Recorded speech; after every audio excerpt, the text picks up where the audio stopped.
Muito bom dia, boa tarde, boa noite. Sejam bem-vindos a mais um Arte em Pauta, seu podcast sobre arte e cultura. Eu sou Iago Matos e hoje eu estou na presença de um cara muito especial.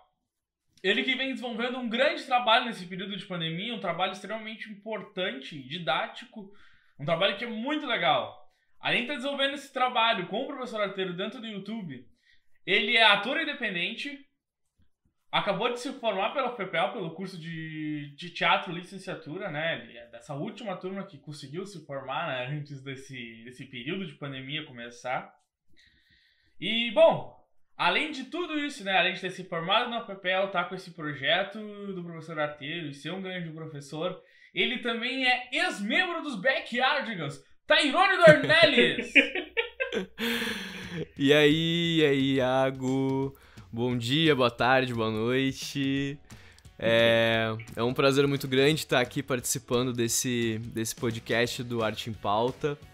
E já quero deixar meu agradecimento, né, por esse convite, por essa lembrança, pela confiança. E, enfim, é uma alegria muito grande estar aqui podendo falar um pouco dos trabalhos, um pouco da arte, de como a gente está tocando a vida aí nessa pandemia, né? E é isso aí.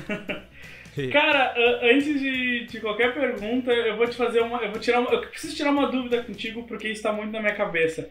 Muita gente fica fazendo piada com essa questão do Tairone, dos Backyardigans, ou só eu que agi como mongolão agora? Fica, na verdade, cara. Não não te preocupe. Na verdade, isso acontece bastante, assim, né? E aí já dá pra imaginar o quanto eu adoro esse desenho, né? Bota até de toque do telefone, meus amiguinhos. Sim, a música em si esteve bastante presente na minha vida no meu primeiro ano de faculdade, né? Os veteranos adoravam cantar quando eu passava, então era bem legal. Acontece bastante. Mas de vez em quando eu faço a piada de que eu sou mais lembrado pelo Tyrone Power, né? Aquele ator. Eu nem lembrava desse Tyrone Power. Na verdade, nem eu. Mas eu sei que existe. Cara, eu lembro que ano passado, na UFPEL, eu acho que no segundo semestre, assim, tipo, pra ti, obviamente, era o último, né? Porque tu te formou ano passado e tudo. Eu lembro que tu foi apresentar alguma coisa dos teus estágios, uma palestra, e a hora que tu subiu... Seminário de estágios. Mó galera, assim, tipo, provavelmente deve ser ou teus bichos, ou bicho, começou a cantar a música dos Backyardigans, tá ligado? Sério, eu não lembro. Não, eu fui um deles, tá ligado? Eu peguei e fui junto, sabe? Que sacanagem, cara. Foi um seminário de estágio, eu tava tão nervoso que eu nem prestei atenção nisso, não sabia, pra mim é novidade isso. Sim!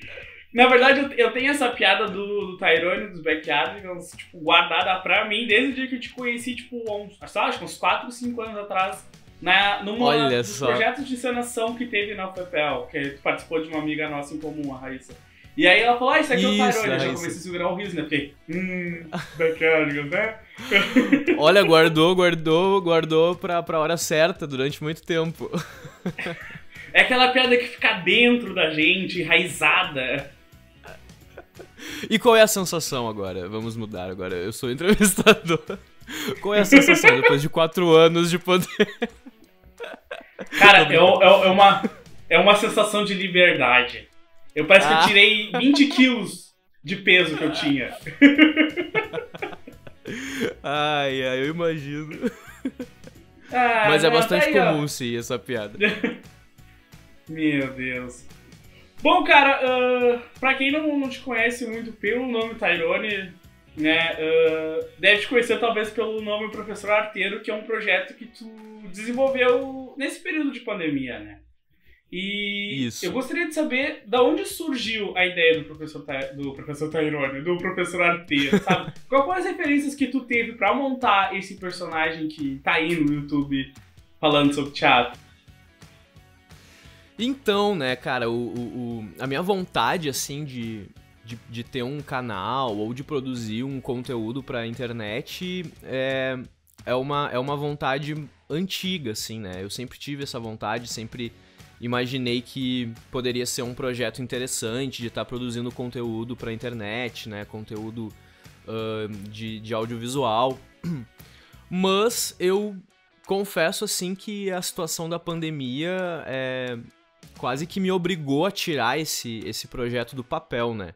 Eu acho que eu não havia ainda concretizado essa ideia, essa vontade, um tanto por medo, né? E também por falta de uma estrutura, né? Que eu acredito que seja necessária para desenvolver esses conteúdos. E aí, né, veio essa situação toda da pandemia, eu tava com alguns planos para esse ano, muito diferentes de tudo do que aconteceu, né? Acredito que como todo mundo, né, a gente foi pego de surpresa aí por essa fatalidade desse novo vírus, né? E não é novidade que os profissionais, que as pessoas, enfim, em geral, estão tendo que se reinventar, né, nesse período. E o que aconteceu foi que eu tava trabalhando já desde o ano passado, antes de me formar, eu já tava trabalhando em 2 escolas, né? 2 escolas, instituições privadas de ensino, uma aqui em Pelotas, outra em Canguçu, né? Na minha cidade natal, que eu sou natural de Canguçu. E eu tava trabalhando nessas 2 escolas e tava super bacana, assim, tava, né, com aquela gana, com aquela vontade de recém-formado, né, de fazer vários projetos, né. E sim, de querer mostrar trabalho, né.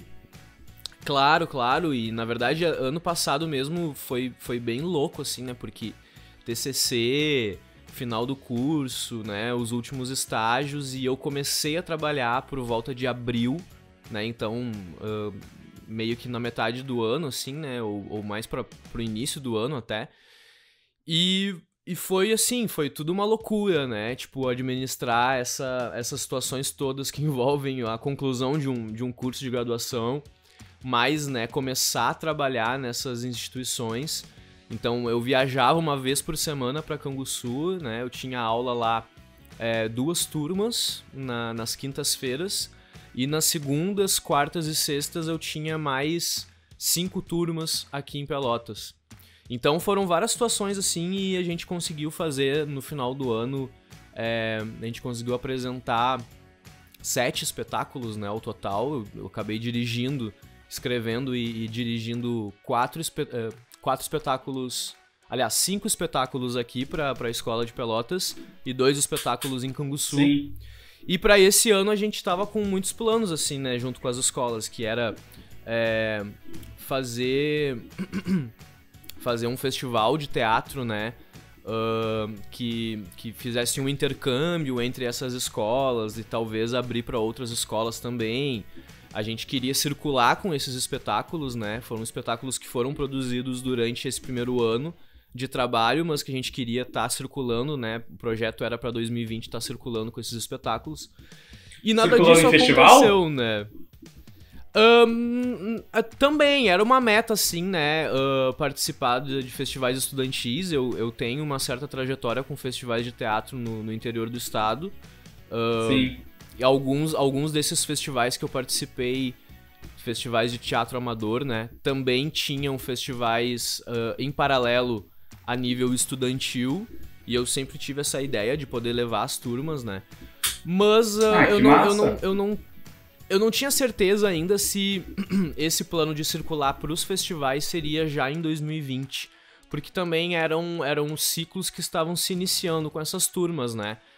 Algumas adolescentes e crianças já tinham tido contato com teatro, outros não, então isso a gente ainda ia averiguar, assim, a que ponto a gente poderia estar participando desses eventos, né? Enfim, porque é uma situação mais delicada, né, de colocar em um concurso e tudo mais. Mas sim, isso era uma vontade, participar de festivais, com certeza, mas além disso, né, circular aqui na cidade, por outras escolas, né, em eventos municipais, e até mesmo levar para Canguçu, por exemplo, as peças daqui e trazer para cá as peças de Canguçu, né? Isso eu queria muito fazer esse ano, né? Esse intercâmbio entre os colégios, né? Porque eu acho que a gente aprende muita coisa, obviamente, nas aulas, mas existe um outro aprendizado que é o aprendizado a partir da fruição, né? Isso é uma questão que eu carrego muito, assim. Então, por exemplo, em Canguçu a gente não tem muito acesso, né, a espetáculos teatrais, e a forma com que eu tinha de poder levar para eles, às vezes, era contações de história, né, que eu protagonizava, ou apresentava vídeos de espetáculos, né? Então, acredito muito também nesse aprendizado pela fruição estética, né, do teatro em si. E por isso eu queria muito fazer esse intercâmbio também de poder, das estudantes poderem se ver, né, e ver o que o outro tá produzindo e quais são as referências, né, de uma outra pessoa. Enfim, sim, mas aí, é bom, né, porque rola aquela troca, né? Rola aquela troca de ideias, aquela troca num geral, na verdade, né? Porque tu tá olhando o trabalho do outro, ou tá olhando o teu trabalho, então rola um feedback daqui, um feedback dali, uma comparação até de referências, isso é muito bom. Bom, como tu falou, essa coisa do intercâmbio e dos festivais te permite muito isso, né? Eu acho isso muito sensacional. Total. E dá uma riqueza maior pro teu trabalho, né? Exato. O que aconteceu, né? Bom, eu tive que tirar o projeto do papel, né? Mesmo que sem ter muitas estruturas, assim. Então, nesse momento eu senti que era o momento de enfim, né? O professor Arteiro ganhar vida.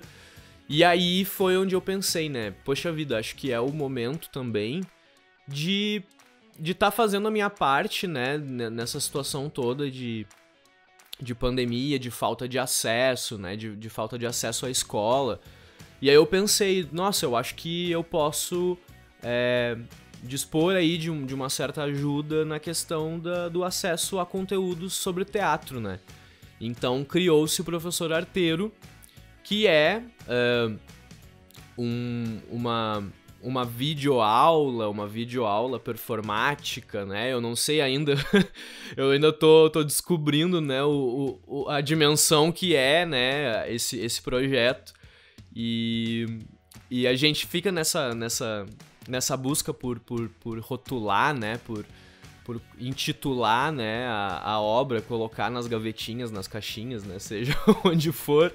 Mas eu acho que isso também não é a grande questão, né? A questão é que o projeto ele busca oferecer conteúdos, né, acerca da linguagem teatral, acerca da prática teatral, e ele busca oferecer esses conteúdos através da forma teatral, né? Então não é simplesmente uma aula de teatro onde o professor Tyrone vai ali dar uma aula convencional como ele daria para uma turma presencialmente, enfim. Não é essa a proposta, né? A proposta que eu tive foi de trazer uma atividade que fosse mais lúdica, né? E que apresentasse, sobretudo, o teatro, apresentasse os aspectos que compõem a linguagem teatral, usando ou utilizando das próprias técnicas do teatro, né? Ou utilizando da própria obra, da própria arte teatral, né? Então, existe um personagem, né? Este professor é um personagem, e aí a gente vai beber lá nas fontes das técnicas do professor personagem, né? Que é quando tu é o professor de teatro, mas tu vai estar diante da turma dentro de um personagem, né? Através de um personagem, interpretando uma personagem. Então, não é mais o professor, né? Não é o ator, não é o professor, e sim uma personagem que está ensinando. E está ensinando não somente através daquilo que ela está falando, que ela está apresentando de conteúdos, mas a partir da sua interpretação, da sua vivência teatral, né? Da vivência daquela personagem. E aí, então, surge, né, o Professor Arteiro. Esse é o projeto, né, como um todo. Sim. Mas o personagem do Professor Arteiro é esse professor que apresenta conteúdos, mas que tem uma interpretação de que ele parece ser um professor convencional, um professor que tenta ser um tanto sério, mas ele acaba esbarrando também em algumas situações cômicas. E essa é a dinâmica que eu propus, assim, né? Tem uma dinâmica também um pouco de um pouco de magia no ar, né? Porque ele tem a sala de aula dele animada, né? Eu tentei buscar recursos da animação, do cinema de animação, então a sala de aula é uma coisa mais desenho animado, assim, uma coisa mais desenho 3D. O quadro do professor, ele, né, é um quadro mágico, porque as coisas aparecem e desaparecem no quadro, as informações vêm por ali. E aí tem... Pior que é bem isso mesmo. Isso era uma coisa que eu queria, assim, pra deixar a situação interativa também, né? Mais atrativa, na verdade. E aí... sem contar que tem um pouco daquela magia que tu falou, né? Fica algo mais mágico, mais tipo, isso. Como é que ele fez aquilo? E é coisas que, sei lá, sim, só no presencial pra gente ter, mas como não tem, ainda bem que o audiovisual tá aí pra ajudar, né?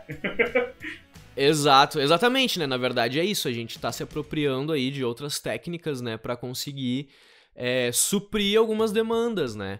Então, no primeiro episódio mesmo, ele chega ali com a maleta dele e de dentro da maleta sai uma bailarina, sai, né, a música, saem notas musicais, sai uma escultura de dentro da maleta pra também trazer essa questão lúdica mais visual, assim, né? E no Professor Arteiro eu também tomo esse cuidado, né? E claro, eu ainda tô aprendendo muita coisa, né, nessa questão do audiovisual.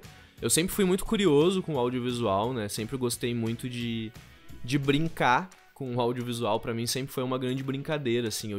Desde cedo, quando eu ganhei meu primeiro celular com câmera, eu gostava de brincar, de fazer videozinhos com bonequinhos que eu tinha.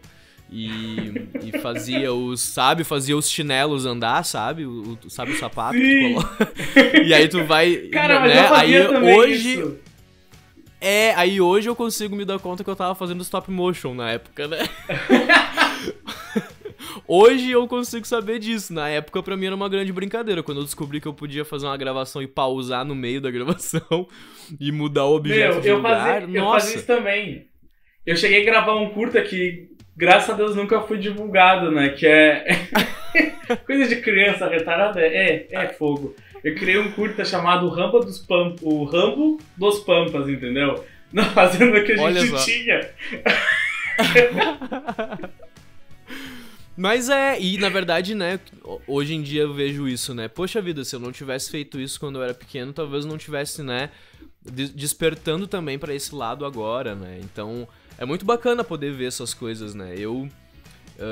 A minha infância foi recheada, assim, de teatro, né? Sim. Mas, bom, depois a gente fala disso, mas só pra finalizar essa questão do Professor Arteiro, né? Eu pensei, assim, que eu gostaria que tivesse um outro personagem, né? Pra ajudar o Professor Arteiro a apresentar esses conteúdos, né? E aí, então, eu pensei que poderia, então, ter a personagem de um estudante, né? De um aluno do Professor Arteiro, que, na verdade, ele representa... A ideia é que ele represente o espectador, né? Que tá assistindo a essas aulas. Então, o Jorginho surge com essa função bem específica dentro do projeto, que é ajudar, né? A apresentar conteúdos que, às vezes, necessitam de uma pergunta, né? Tu tá apresentando algo, mas às vezes uma pergunta, antes mesmo de vir a resposta, ela já acaba sanando ali uma dúvida, uma questão, né? Enfim, o Jorginho, ele vem com esse objetivo, né? Ele é o estudante, ele é um estudante, um adolescente que gosta de games, que gosta de jogos, de celular, tecnologias, mas ele gosta muito também de teatro. E aí ele é esse estudante que vai questionar o professor, que vai tirar dúvidas, né? Que vai... na minha busca, né? Pelo menos o que eu imagino, assim, quando eu apresento ele, é que a intenção é de que o espectador se sinta representado, né? Ou se enxergue no Jorginho. E aí, então, nesse primeiro momento surge o Jorginho, né? Desse modo, assim.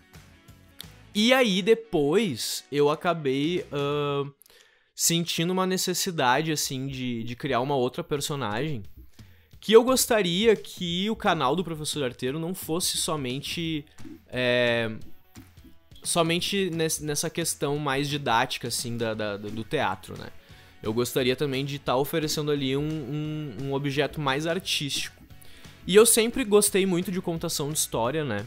Pra mim, fazer teatro é uma grande contação de histórias. Eu acho que a gente faz isso no teatro, né? Acho que o grande objetivo do teatro é esse, né? Contar histórias, ressignificar histórias, né? Dar vida a histórias que, enfim, né? São encontradas pela vida. E aí, então, eu queria uma personagem que fosse uma contadora de histórias. E aí surge, então, a Vó Selma, né? Que ela aparece no 3º episódio, né, do Professor Arteiro, mas lá no 2º episódio, na verdade, já tem uma alusão de que ela vai aparecer, ou pelo menos que existe, né, que essa personagem existe, porque ela liga pro Professor Arteiro no final da aula, e aí ela fica querendo saber se ele tá se cuidando, se ele tá se protegendo. Ah, porque um parêntese, que fofo, bem coisa de vó. Agora. Sim, porque tem essa questão, né, que eu esqueci de falar. O Professor Arteiro, o universo do Professor Arteiro é dentro do universo da pandemia, né? Eu não sei se eu cheguei a falar abertamente disso no episódio, né? Mas fica subentendido porque a sala de aula dele é uma sala de aula vazia, né? As classes ali, as carteiras estão vazias. E ele fica o tempo inteiro, né, se comunicando com o Jorginho e depois, né, no 3º episódio com a Vó Selma, pelo computador. Então eles se comunicam pelo computador. O Jorginho tá tendo a aula da casa dele, né? Então aparece lá o quarto do Jorginho. A Vó Selma do mesmo modo, aparece a cozinha da Vó Selma. Então tem essa proposta também de uma obra que retrata também esse momento que a gente tá vivendo, né? Principalmente esse momento que a gente tá vivendo na educação, né? Mostrando um pouquinho dos desafios, assim, dos professores, das professoras nessa busca aí por se reinventar e poder estar cumprindo com o trabalho, né, com o dever. E a gente sabe que é uma situação muito delicada, muito difícil, né? A gente está enfrentando muitas questões, assim, muitas problemáticas para conseguir estar tendo as nossas aulas, né, enquanto alunos ou oferecendo esses conteúdos enquanto professores. E no primeiro episódio já começa assim, né? Começa com a primeira cena que abre é o Professor Arteiro tentando ajustar o celular ali, né? Na sala de aula. Ele Sim, cai isso da é muito cadeira. Bom, cara, eu acho muito engraçado essa parte. Ele cai da cadeira, ele levanta com o óculos torto, com a boina torta. Então, também, né? Mostrando um pouco aí de como os professores estão se encontrando nessa situação, né? Mas essa foi, assim, foi esse disparo inicial do Professor Arteiro, né? E eu, enfim, tô apenas com 3 episódios no canal, né, das aulas, porque depois, enfim, começou a surgir a questão dos editais e como uma questão de sobrevivência, eu acabei tendo que dar uma certa atenção maior para esses projetos de editais, né? E acabei não conseguindo alimentar tanto o canal quanto eu gostaria, né? Mas acredito que daqui pra frente eu vá conseguir estar disponibilizando mais conteúdos ali, né? Ah, não, e precisa, né? Eu comentei contigo isso em off até algumas vezes. Porque, tipo, era legal. Era legal, não. É legal o trabalho que tu tá fazendo no YouTube, entendeu? Com o Professor Arteiro e com os demais vídeos que aparecem, né? Porque, como eu tinha comentado contigo, Sim. Meu irmão assistiu e super adorou, entendeu? Meu irmão é um guri de 9 anos que dava acostumado a ver meme no YouTube. E aí ele vai ver algo diferente, já é outra pegada, sabe? Então, pô, Que bacana, pega e volta, bacana. sabe? Não, total, até porque, Iago, pra mim essa situação do Professor Arteiro tá sendo um baita campo de pesquisa, assim, sabe? Eu imagino. Eu tô com uns projetos aí, eu tô fazendo, né, especialização em artes aqui no UFPEL. E apesar de não tá conseguindo acompanhar muito esse novo formato, né, de aula que tá sendo ofertado, mas o meu projeto é sobre o Professor Arteiro, né? Eu tô pesquisando, tô vendo como é que tá sendo essa situação, como que tá reverberando isso, né? Quando eu tenho um feedback de um aluno, de um estudante, de uma professora, de um professor. Isso é uma situação bem interessante que tem acontecido, que muitos professores têm me procurado, professores de fora do estado. Tem uma professora de Minas Gerais que está em contato comigo, que está usando bastante os vídeos do professor Arteiro nas suas aulas. Tem professoras daqui de Pelotas. Então, isso é uma dinâmica que eu não esperava. Isso é bem interessante, sabe? Eu esperava fazer esse conteúdo voltado realmente para as pessoas, para os adolescentes, para as crianças, para os adultos, que quisessem aprender um pouco mais sobre o teatro, que quisessem apreciar. Mas eu não tinha, desde o início, pensado nesse conteúdo voltado para professores. E isso foi um feedback muito maravilhoso que eu tive, assim, que eu fiquei muito surpreso. Na primeira vez que eu tive um contato... Legal, cara. É reconhecimento de trabalho, né? E foi uma professora que eu não sei de que estado que ela é. Ela não disse. Ela disse que ela não era do Rio Grande do Sul, mas ela não me falou que estado que ela era. E me mandou um e-mail solicitando utilizar os vídeos. E eu disse, nossa, claro que sim e tal, não sei o que. Eu lembro que eu fiquei assim, tipo, uau, sabe? Aí depois disso, aconteceu de outras 3 professoras daqui de Pelotas entrarem em contato. E aí agora tem uma professora também de Minas Gerais, a Vanessa Santos, que tá direto em contato comigo. E aí ela pega os vídeos e aí ela me manda os materiais também, né? Me pergunta o que tu acha, olha só, eu tô fazendo assim. Então, assim, tá super massa, sabe? Tipo, e eu tô muito entusiasmado de fazer esse estudo em cima desse projeto, né? Porque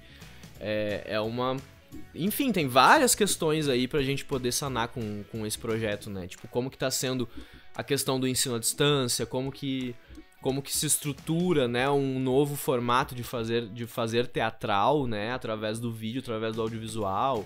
Ah, mas será que é teatro? Será que não é teatro? É teatro filmado? Isso é uma discussão que, cara, eu não vejo ela forte nesse momento, assim, o que é teatro, o que não é teatro nesse meio de pandemia.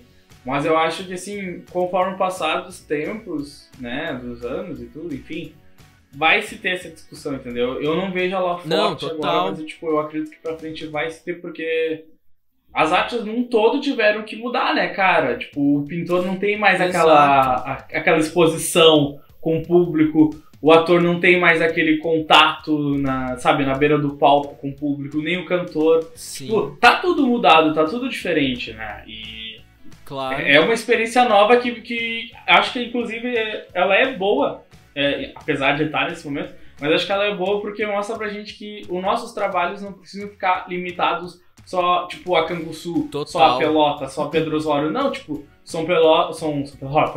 São projetos que podem ser mostrados, tipo, sei lá, em qualquer parte do mundo, tipo, do Iapoque ao Chuí. Total. Bastante gente ter ver esses trabalhos, entendeu?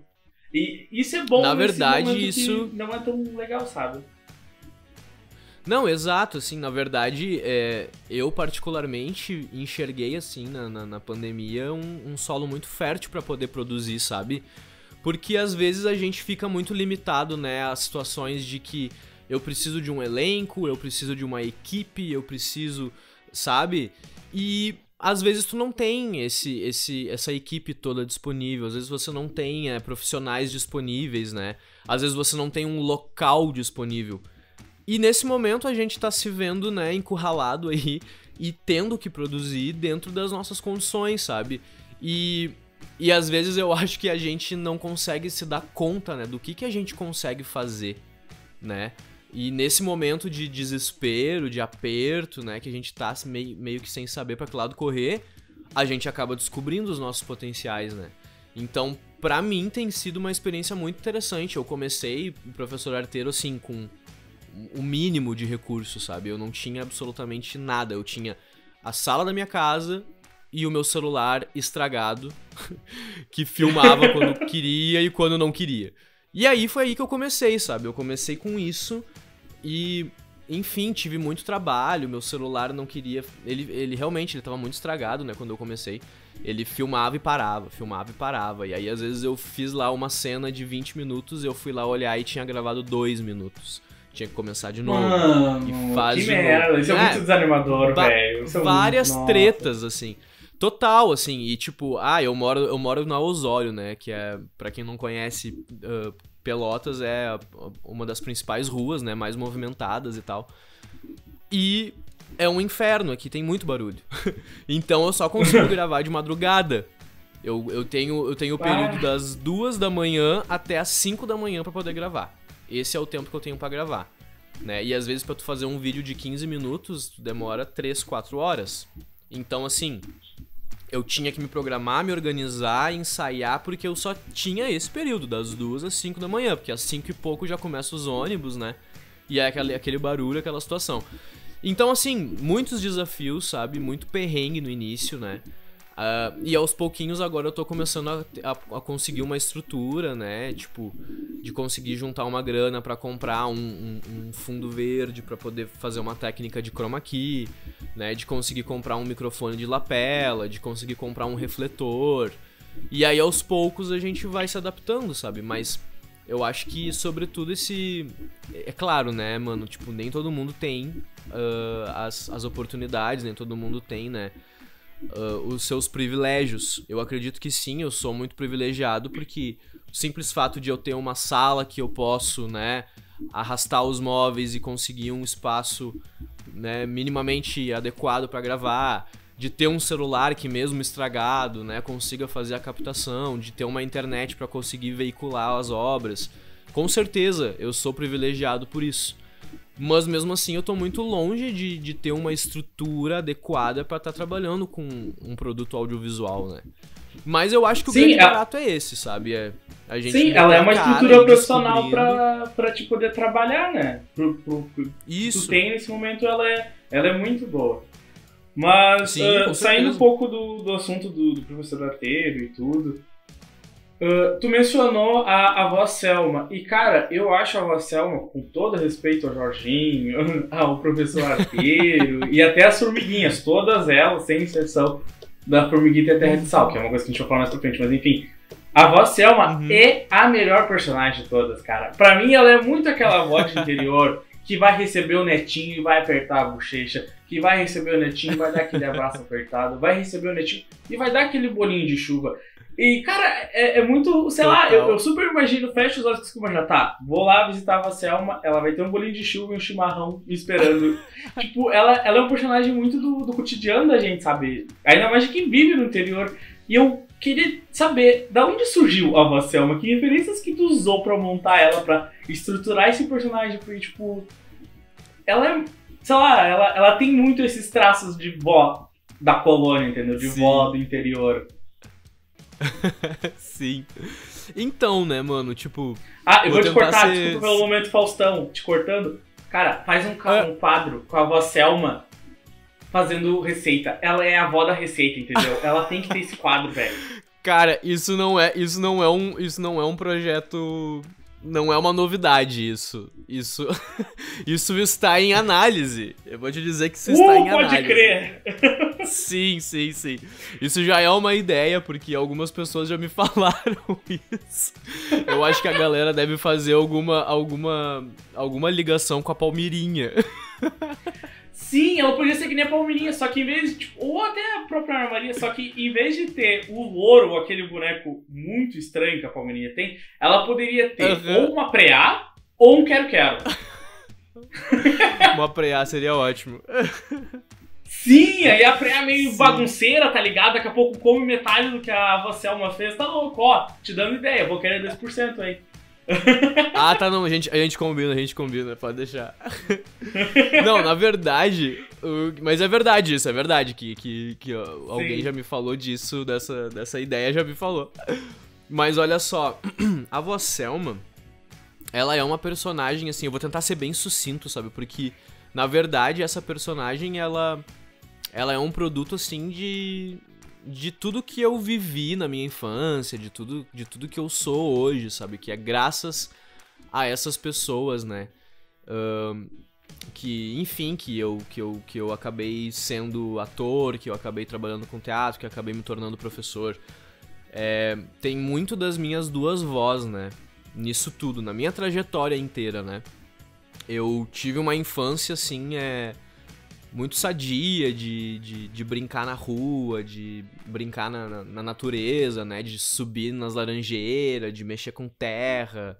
Enfim, isso eu vivia muito na casa da minha avózinha, que nos deixou no ano passado, né? No interior. Essa era a minha avó por parte de pai, né? A mãe do meu pai. Morava no interior e todo domingo eu ia pra casa dela. E lá eu tinha, assim, ela era a avó que fazia as vontades, assim, né? Então, desde de comer muito doce, de ter os meus pratos favoritos, de poder brincar na terra, de poder fazer o que eu quisesse, né? Mas, sobretudo, era uma coisa bem peculiar, assim, né? Que eu brincava era de fazer teatro, né? Eu brincava de fazer teatro. Então, às vezes, enquanto os meus amigos lá de fora estavam jogando bola no campinho, eu nunca gostei de futebol, né?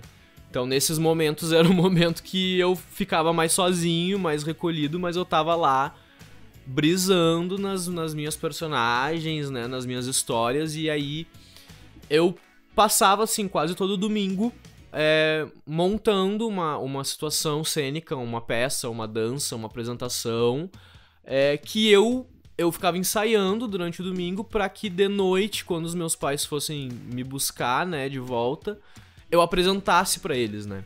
Então isso era uma situação que eu tenho isso. muitas... Sim, eu tenho muitas lembranças, assim, de, tipo, eu realmente criava personagens, a minha avó às vezes fazia figurinos, ela pegava roupas e costurava e não sei o que, e fazia várias coisas. Inclusive, tinha uma... Essa é ótima, assim, porque tinha uma coberta da minha avó, um cobertor, que ela não usava mais há não sei quanto tempo, assim. Porque sempre era a minha cortina do teatro.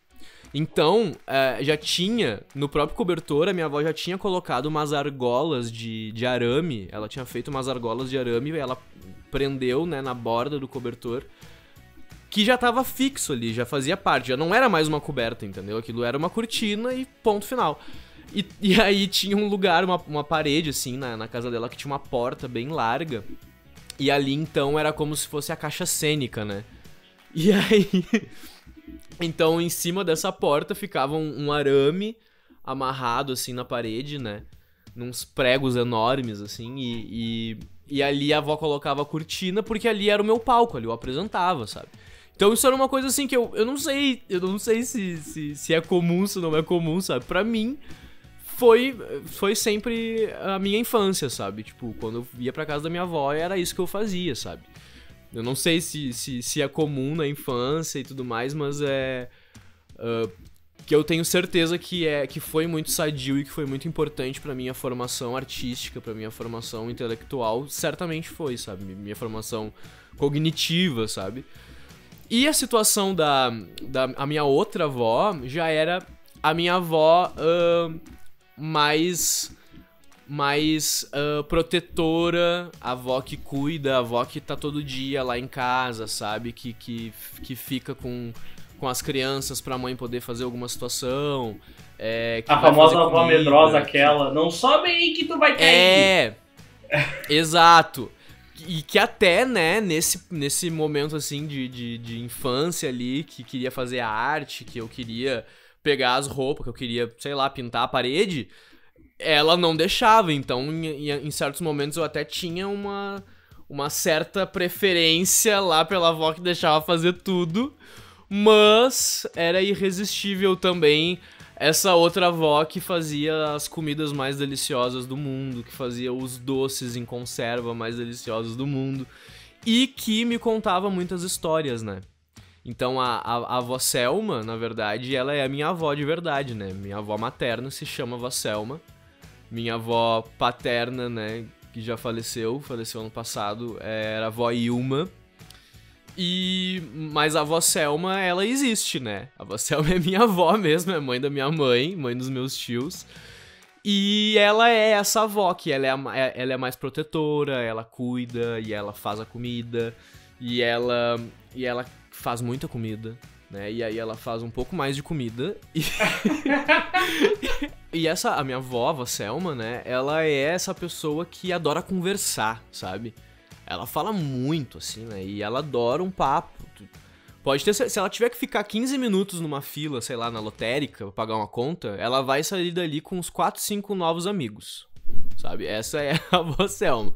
E a outra característica muito forte dela é que ela gosta muito do mate, né? Ela tá sempre com o chimarrão na mão, tá sempre tomando chimarrão. E aí, isso pra mim é duas características muito marcantes, né? Que ela conta muitas histórias e conta muitos causos, assim, sabe? Esses causos dos antigos, e que fulano contava, e que ciclano vivia não sei onde, que acontecia não sei o quê. Algumas situações místicas que eu adoro, né? Porque a assombração do fulano. Tem até um lobisomem lá em Canguçu, né? Tem um lobisomem lá em Canguçu, e a minha avó Selma sempre fala, né? Inclusive, olha... Cara, eu acho que eu escutei essa história do lobisomem de Canguçu uma vez num programa antigo que a RBS tinha depois do Fantástico, que era o Teledomingo, sabe? Sério? O lobisomem era a maior sensação em Canguçu, né?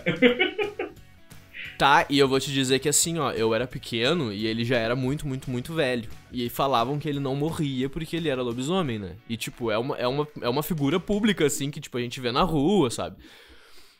E eu vou te dizer que eu tô com 27... Sim, e eu tô com 27 anos e o cara existe ainda. Acho que foi ano passado que eu vi uma notícia que ele tinha feito aniversário de 107 anos, algo assim.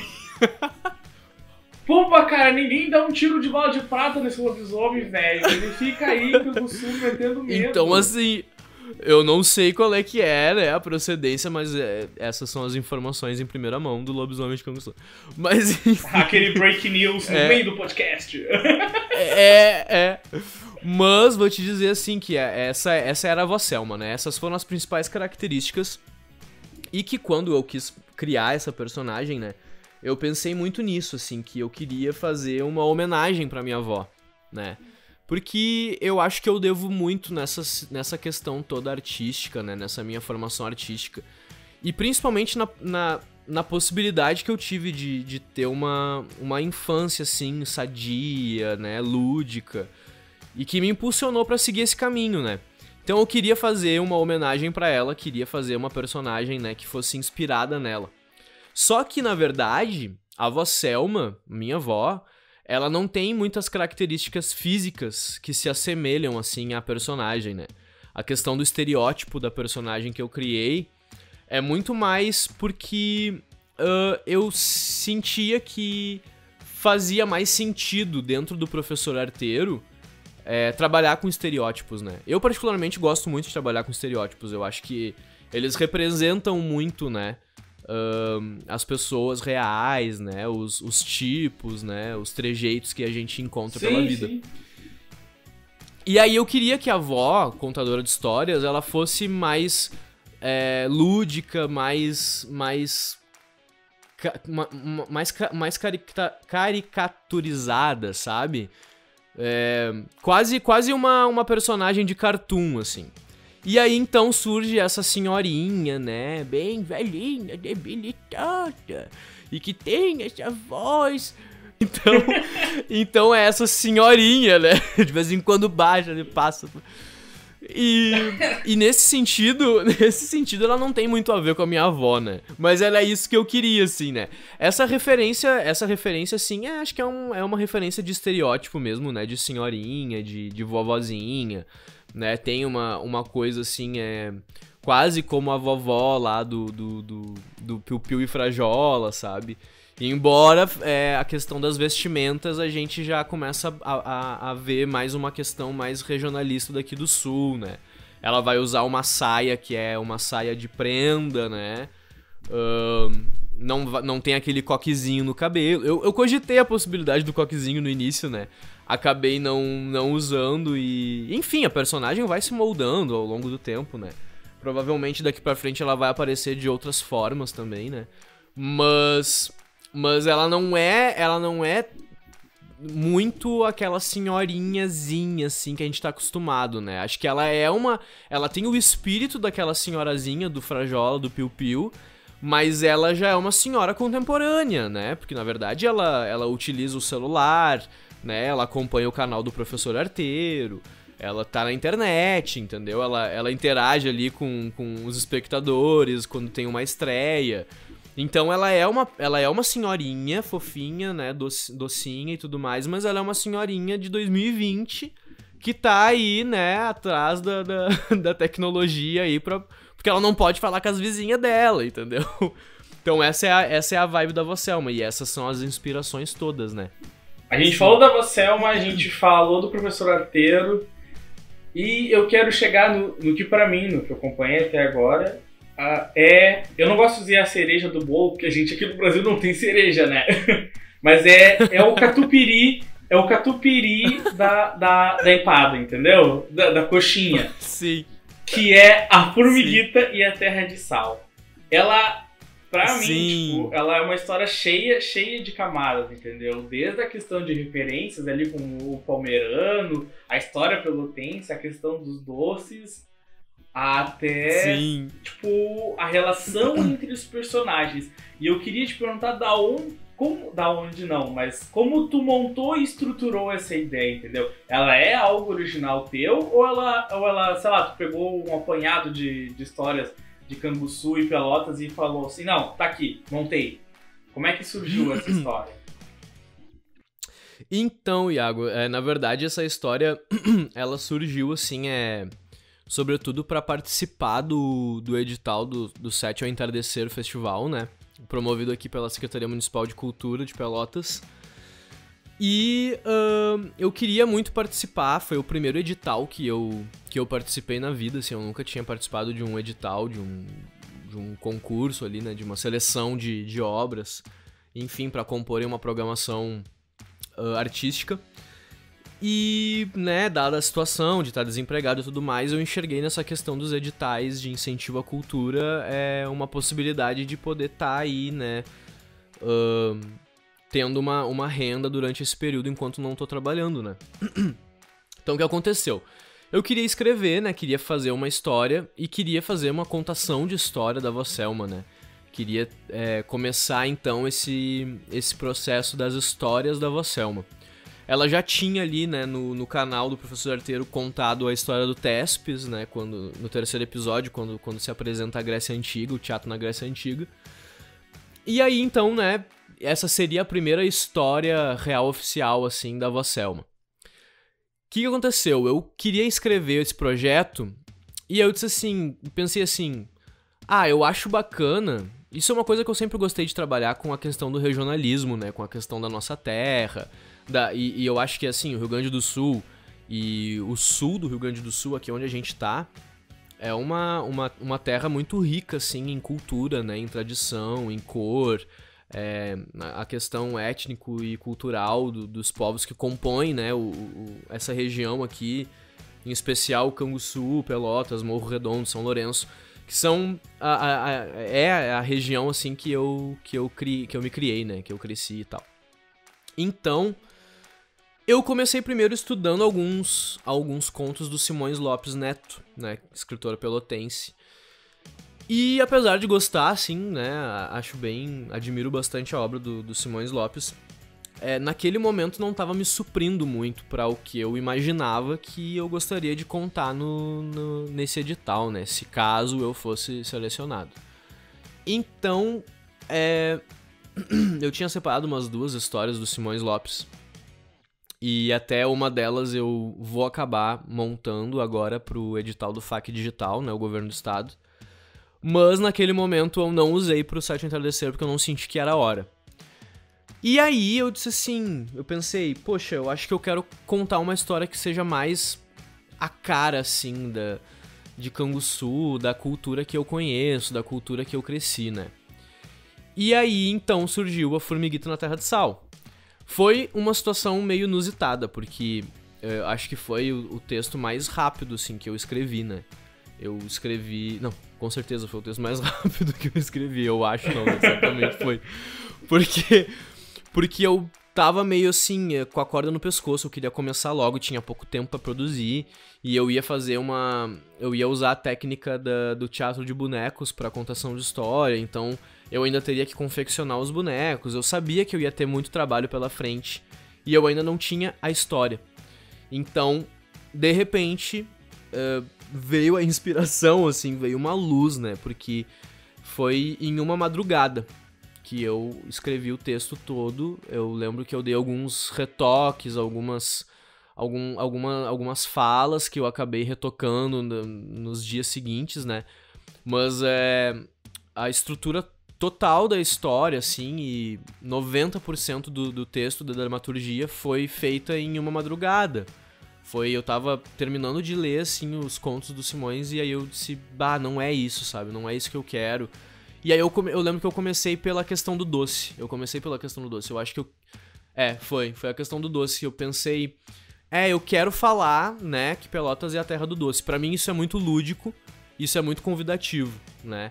Já é uma questão, assim, que por si só já propõe um universo, né, de um universo lúdico. E aí, então, essa foi o ponto de partida, assim, pra mim, né? A questão da cidade do doce, né? Sabe? Tipo, imagina uma terra de doce, né? Sabe a casinha da bruxa lá do João e Maria, que é cheia de doces e tal.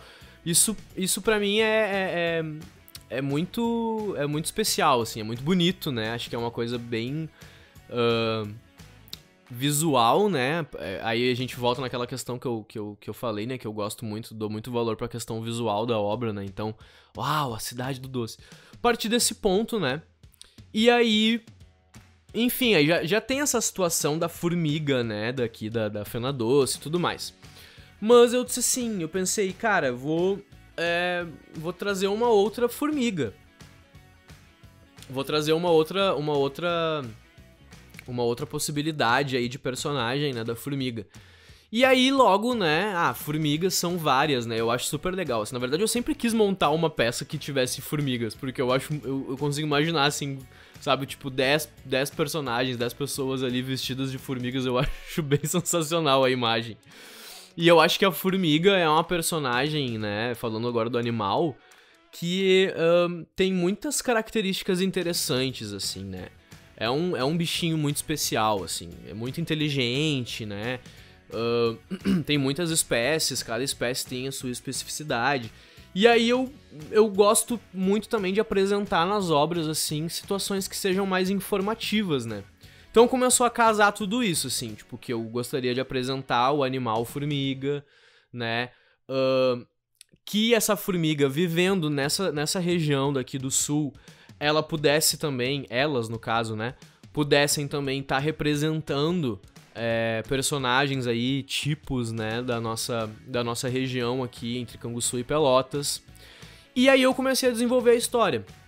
Eu disse, bom, vão ser as formigas que vivem em Canguçu, né, e que elas precisam procurar um outro lugar para construir o formigueiro, por algum motivo, não sei. Aí, né, lembrei da situação que em Canguçu durante muitos anos teve uma ferrovia, né, que ligava Pelotas a Canguçu. Não sei se de repente também ligava a outras cidades, como Piratini, eu acredito que talvez sim. Mas, essa ferrovia, né, que ligava Canguçu a Pelotas era uma sensação, assim, né, tipo... minha avó me conta de viajar, né, também nesse trem... E aí eu acho também o trem uma coisa bem romântica, assim, né? Uma coisa bem lúdica, né? Um meio de transporte muito interessante, assim, que pode dar um pano pra manga, né? Nesse sentido. Bom, aí resolvemos o conflito, né? A situação é de que o conflito é porque o homem começou a construir uma ferrovia e as formigas precisam buscar outro lugar pra morar. E aí, então, elas partem, né? Em busca nessa jornada aí, em busca dessa nova possibilidade de morada, né? Que é a conhecida até então Terra de Sal. Por que, né, a Terra de Sal? Nossa, mas não faz o menor sentido, né? Formigas querendo ir pra Terra de Sal, né? Bom, aí... Sim, tá ligado? Aí quem ainda não assistiu, né, vai lá pra descobrir por que as formigas, né, quiseram ir justamente pra Terra de Sal. Mas, pra quem já assistiu, já sabe do que a gente tá falando, né? Mas a questão é que dentro desse universo, né, de uma jornada em busca de um novo lugar pra sobreviver, né, a questão da moradia, pra mim, é uma questão muito de sobrevivência, assim, é uma questão que tá ligada à nossa sobrevivência, sabe? Você ter o seu lugar pra morar, você ter o seu canto, o seu lar, né, a sua fortaleza, a sua casa pode ser a casa mais simples do mundo, sabe? Você pode ser, enfim, ter a estrutura mais humilde, mas a sua casa é a sua casa, sabe? Nenhum outro lugar no mundo vai ser tão confortável, tão importante como lá. E aí, nesse sentido, né, é uma situação muito delicada para as formigas, né? Não terem a sua casa ali e precisar encontrar um outro lugar. Então elas partem nessa jornada. 2 formigas partem nessa jornada, né? A formiguita e o seu amigo, né? Seu fiel amigo escudeiro Formilton. E aí essas personagens elas já começam representando estereótipos assim, né? Ou tipos, né? Personagens tipos aqui da nossa região. Então a formiguita, ela vai ser uma formiga mais gaúcha, né? Ela usa um vestidinho de prenda azul, assim, e fala várias barbaridades, né? E vários ditados populares aqui, né? Várias expressões populares, assim, né? Tradicionalmente gaúchas. O Formilton, ele já é de origem pomerana. E é uma cultura muito querida, assim, né? São povos muito, muito queridos pra mim. Eu sou de origem pomerana, né? A minha bisavó, desculpa, só falava pomerano. Ela veio de alguma região da Pomerânia, que eu não sei direito qual é, mas enfim, ela veio pra cá, pro Brasil, né? E é uma cultura que sempre teve muito presente na minha família, assim, né?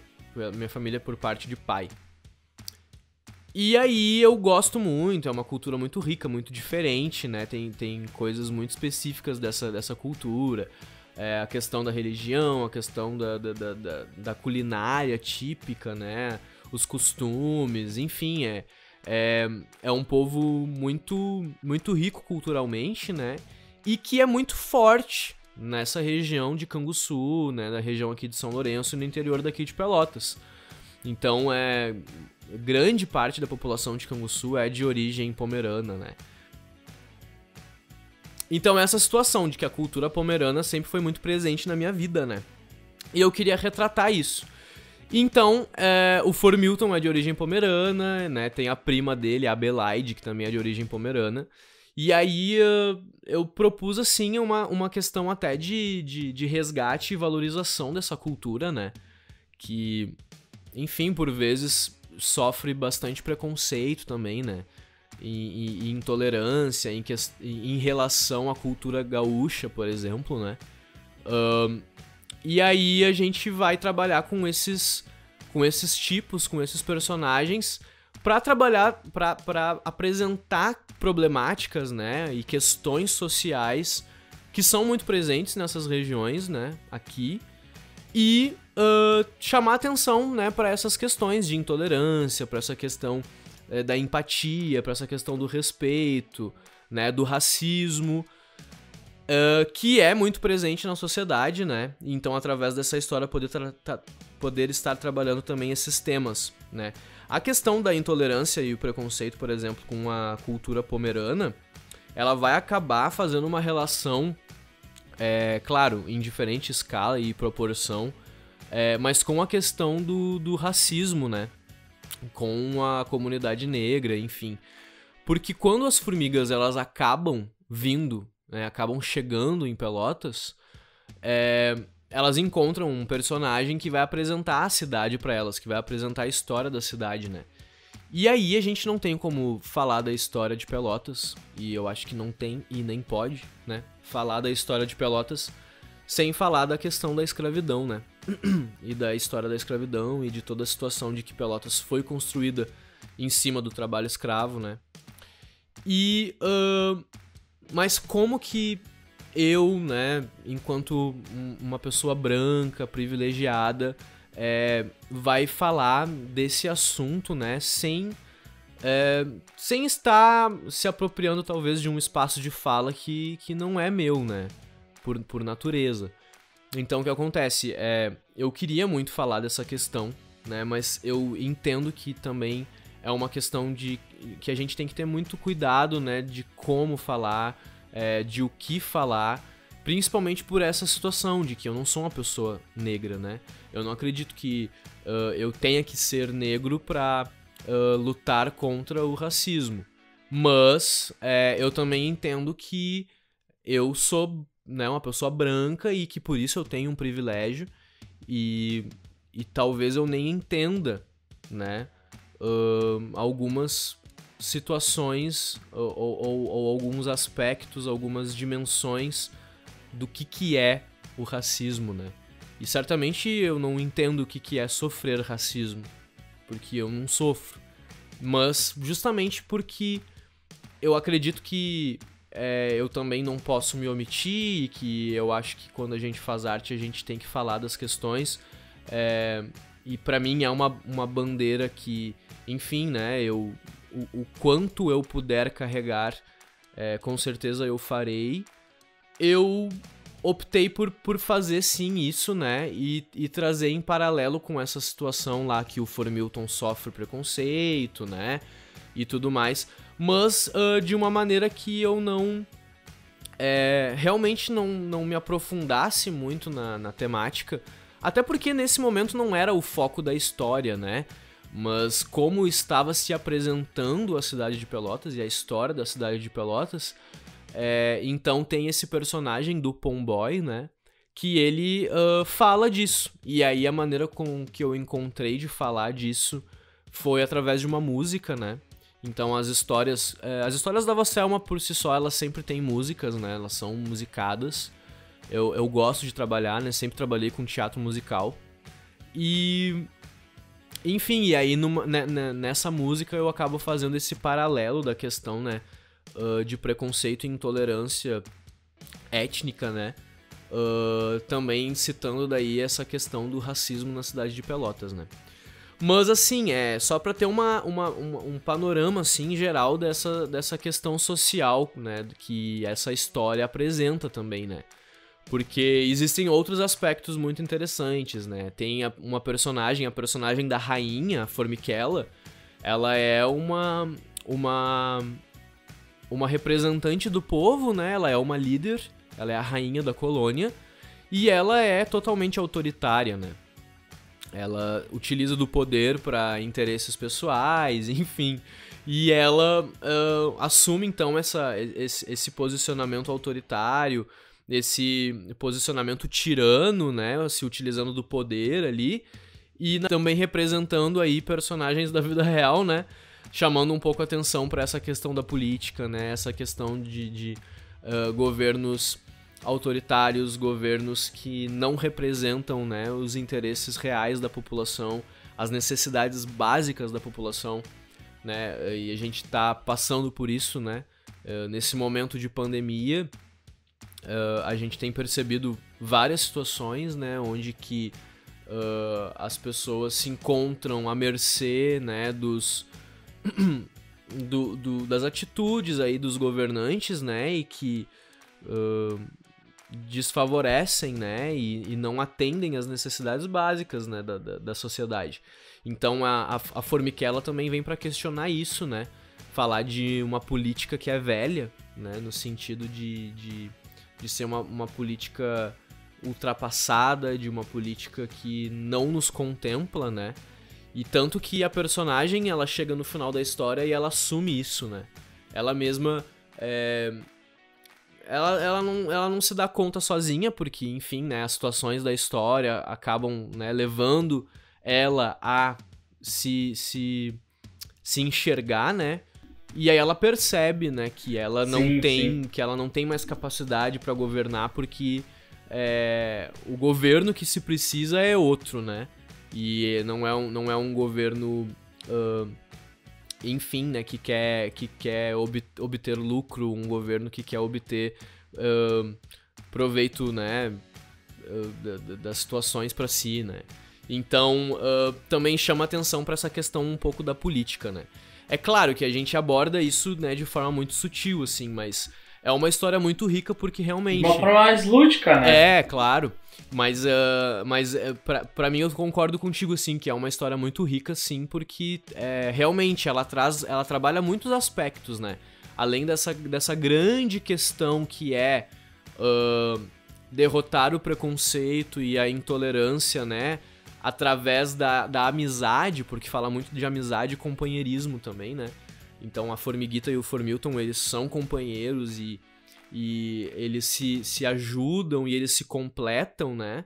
Porque o Formilton é medroso, mas a Formiguita é confiante, mas o Formilton também é muito gentil e a Formiguita também precisa dessa gentileza dele, do companheirismo dele, enfim. Tem essas situações todas, né? E também, além disso, apresento essa questão dos animais, assim, né? Dessa questão das... As formigas, por exemplo, né? Tem muitas características ali que a história acaba apresentando que talvez, né, as pessoas não saibam muito, como, por exemplo, que elas têm 2 estômagos. Mano, eu acho isso muito sensacional quando eu descobri. Porque, tipo, a formiga com 2 estômagos é magrinha, tá ligado? Pô, minha meta é com um estômago tá naquele shape, sabe? Sim. Sim, né? Então, isso é uma situação também. Eu pesquisei bastante, né? Eu já sabia de algumas características, assim, bem curiosas das formigas. Sim. Mas eu também fiz algumas pesquisas em relação a isso, porque que nem a situação de que elas fazem esse rastro, né? Quando elas encontram um alimento, elas voltam pro formigueiro pra, enfim, avisar as outras companheiras, né, que foi encontrado um alimento, então todas saem, né, em fila pra ir buscar esse alimento. E aí, quando elas chegam, é bem louco isso, porque quando elas chegam no alimento, elas pegam, né, e voltam pro formigueiro. E no trajeto de volta pro formigueiro, elas vão largando um hormônio, né, que faz com que elas consigam voltar por aquele caminho, né? Então elas deixam ali aquele rastro para elas conseguirem encontrar o caminho de volta. E aí é bem curioso, porque imagina, todas elas que pegaram um pouquinho de alimento e voltaram pro formigueiro, deixaram um rastro, certo? Então esse rastro já tá bem forte. Toda vez elas fazem isso. E cada vez mais vai, né, solidificando aquele rastro ali. E aí, geral tá lá buscando comida, né? E aí elas conseguem desempenhar esse trabalho em equipe, né? Com maestria, assim. E aí, então, eu utilizei dessas situações todas, né? Da formiga pra poder ajudar a compor a história, né? Então, claro, a gente acaba, né? Tendo a liberdade poética ali de vez em quando mudar algumas situações, né? Por exemplo, o Formilton acaba caindo dentro de uma cuia de chimarrão, né? E aí a água fervente, né, danifica as antenas dele, e aí na história ele envia um sinal pelas antenas, né? Envia um sinal, tenta se comunicar, e aí esse sinal faz com que as formigas entendam que eles encontraram, que eles chegaram até a Terra de Sal. E aí as formigas vêm todas, né, e chegam lá e elas não encontram nada, né? E aí isso é uma outra curiosidade das formigas, porque se uma formiga se engana e acaba, né, deixando um rastro ali, emitindo o hormônio, e as outras formigas vão atrás para tentar encontrar o alimento, se elas chegam no lugar, né, onde partiu o rastro, onde seria o lugar onde estaria o alimento, e elas não encontram o alimento ali, elas ficam andando em círculo. Elas formam um círculo e elas ficam andando sem parar até morrer. Isso é uma coisa, é o círculo da morte que se chama. Eu não sabia disso, eu fiquei assim, eu fiquei em choque, né, quando eu descobri. Eu disse, cara, isso aqui vai ser o ápice da história, porque é trágico, entendeu? É um momento assim de vida e morte, né, meu? E aí acontece isso, o Formilton sem querer, né, ele é atrapalhado e aí e manda o sinal e as formigas ficam no círculo da morte. E aí a formiguita tem pouquíssimo tempo pra resolver a situação toda, pra encontrar a Terra de Sal e levar as companheiras pra lá, né? E aí, enfim, né, tudo dá certo no final, não vou contar mais também pra não dar spoiler.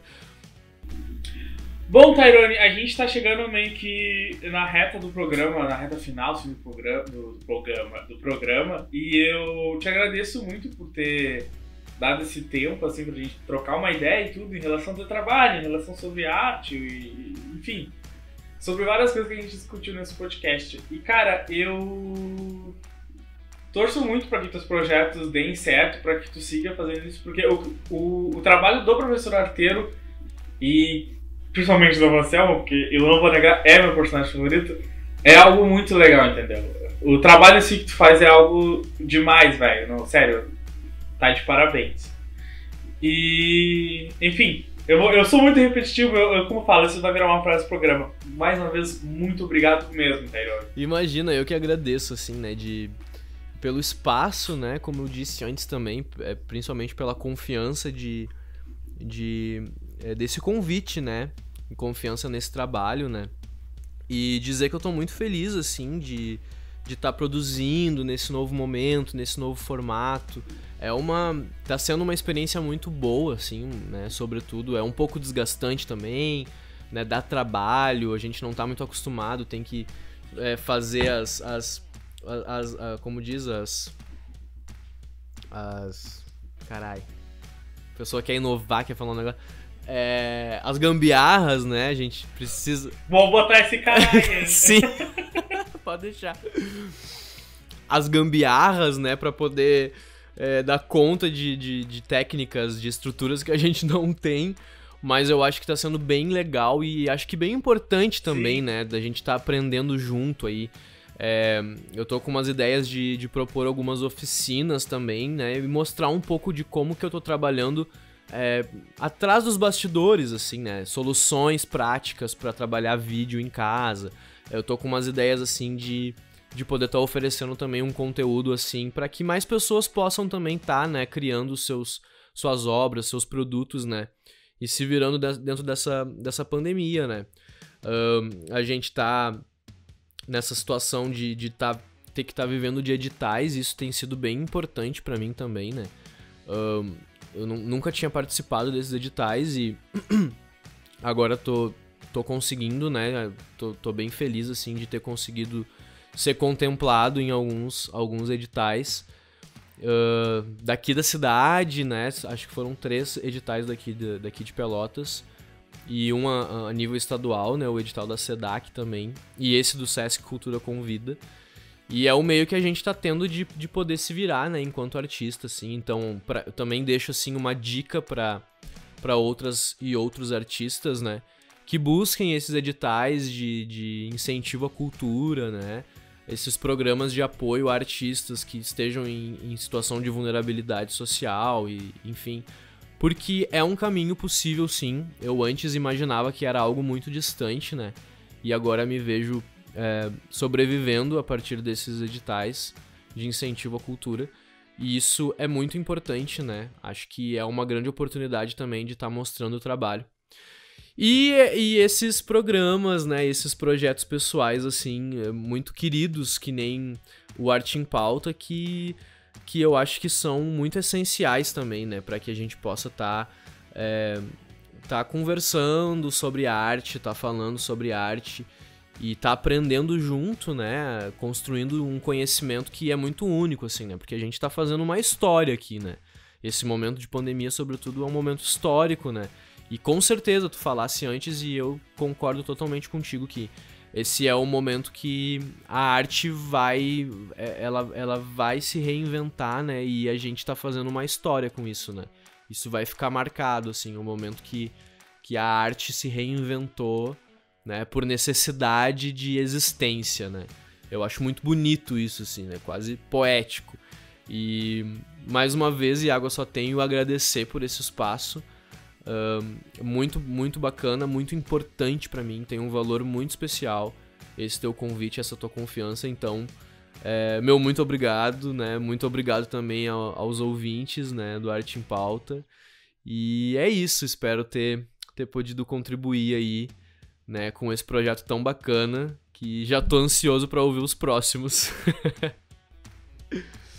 Cara, eu sempre digo, né, tipo, eu só tenho a agradecer a quem vem aqui, porque tá me ajudando a levar esse projeto adiante e eu tô podendo dar uma força e um empurrão, por mais que seja pequeno assim pra pessoa, mas isso pra mim já é de um grande significado. E bom, eu não sei se tem alguma vaquinha, alguma rede social que tu queira deixar antes da gente encerrar e tudo. Sim. A gente tem então o Instagram, né, que é meu Instagram profissional. Ele não é especialmente do Professor Arteiro, mas como o Professor Arteiro, né, e a avó Selma, enfim, esse universo do Professor Arteiro tem sido, né, o meu trabalho do momento, tem tudo que acontece no Professor Arteiro tá lá, né? Então o meu Instagram é @th.arteiro, @th.arteiro. Facebook é @Professor Arteiro Oficial. O meu canal no YouTube, né? Só jogar lá no YouTube Professor Arteiro que vai aparecer. E sim, eu tenho uma vaquinha. Eu tô com esse projeto. Eu tô com esse projeto, né, da vaquinha, porque, como eu disse, eu tô trabalhando com uma estrutura, né, mínima, assim, né, que eu tô conseguindo aos poucos melhorar. Mas eu ainda não tenho, né, um computador adequado e uma câmera pra conseguir fazer as filmagens, né. Tudo que eu produzo com meu celular, que não tem uma qualidade muito boa. Então eu tô com uma vaquinha, sim, pra conseguir custear esses equipamentos, né, ou parte desses equipamentos, que são os mais caros, infelizmente, que é um computador, né, pra poder estar editando esses trabalhos e uma câmera pra estar captando esse vídeo com melhor qualidade, né. Então é no vaquinha.com, ajude o Professor Arteiro. Aí depois eu acho que a gente consegue disponibilizar o link, né, eu vou pedir pra galera. Pro pessoal botar aqui embaixo o link, tanto do teu Instagram quanto o link do Professor Arteiro e da vaquinha, porque eu acho que são importantes, entendeu? Até como forma de divulgação e tudo, né? Show. Bacana. Então tá, é isso. Sigam lá, curtam, compartilhem as postagens, mostrem pros amigos, pro vizinho, papagaio. Deem sugestões de histórias pra Selma. Ela adora interagir com a galera. Então é isso aí, galera. Muito obrigado mais uma vez, Iago. E fico à disposição. Cara, eu só tenho... Viu? Eu sou muito repetitivo, tchê. Eu só tenho que te agradecer mesmo pela oportunidade. E bom, como ele falou, sigam o Professor Arteiro, sigam o canal do Professor Arteiro no YouTube, vale muito a pena, assim, tu sentar e assistir com a criança. Eu fiz isso com meu irmão de 9 anos, e ele é um moleque chato e conseguiu parar pra ver. Trocou o Fire, eu não lembro o nome desse jogo, é Plug. Eu sou velho, cara, sou da época do Yu-Gi-Oh!, mas enfim, ele trocou os joguinhos dele por tá ali assistindo, entendeu? Então... sério? Cara, eu juro. Isso mesmo, tem que fazer igual o Jorginho. Não é porque ele tá aqui, é real mesmo. O Jorginho gosta de jogos, mas ele também presta atenção no Professor Arteiro. E se você chegou até o final do podcast e curtiu ele, bom, dá um like aí pra nós, entendeu? Dá aquela curtida marota, se inscreve no canal da Você Sabe Quem e procura a gente nas redes sociais.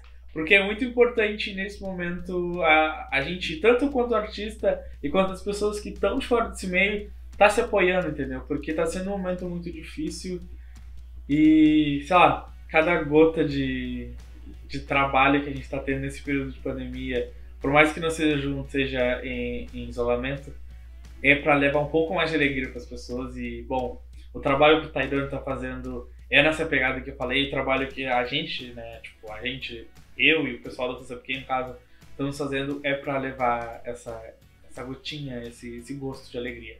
Bom, eu sou Iago Matos e a gente vai ficando por aqui. E esse é o terceiro Arte em Pauta. Mas não fica preocupado, porque tá vindo o quarto, e o quinto, e o sexto, e bom, vai vir muitos ainda. Vocês vão ter que aguentar minha voz. Então é isso e... É isso e tchau, tchau.